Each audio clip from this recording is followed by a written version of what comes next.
Une immense bâtisse qui s'étend sur environ 500 mètres carrés. Voici la maison des esclaves, le cœur de l'île de Gorée, comptoir entre le 15e et le 18e siècle de la traite négrière au large du Sénégal. Ce jour, comme les autres jours ordinaires, une foule de touristes vient voir de près les vestiges de cette traite honteuse que décrit avec amertume le conservateur de ce qui est devenu curiosité planétaire. Les clichés sont évocateurs de ce passé hideux.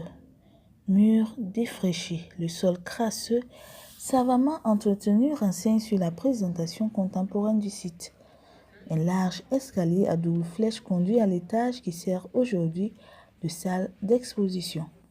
Au rez-de-chaussée se trouvent les cellules, hommes, enfants, chambres de paysage, jeunes filles, inaptes temporaires. Les informations du conservateur en chef dans celles réservées aux hommes faisant chacune 2,60 m sur 2,60 m, on mettait jusqu'à 15 à 20 personnes assis, le dos contre le mur, des chaînes les maintenant au cou et au bras. On les libérait qu'une fois par jour afin de leur permettre de satisfaire leurs besoins. L'effectif de cette petite maison variait entre 150 à 200 esclaves. L'attente de départ durait parfois près de 3 mois, ces esclaves ayant affaire à des voiliers pour leur transport. Dans cette maison, le père, la mère et l'enfant dans les cellules étaient séparés.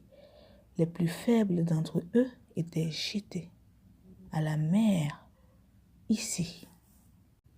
Le peuple sénégalais a su garder l'actuelle maison des esclaves afin de rappeler à tout Africain qu'une partie de lui-même a transité par ce sanctuaire.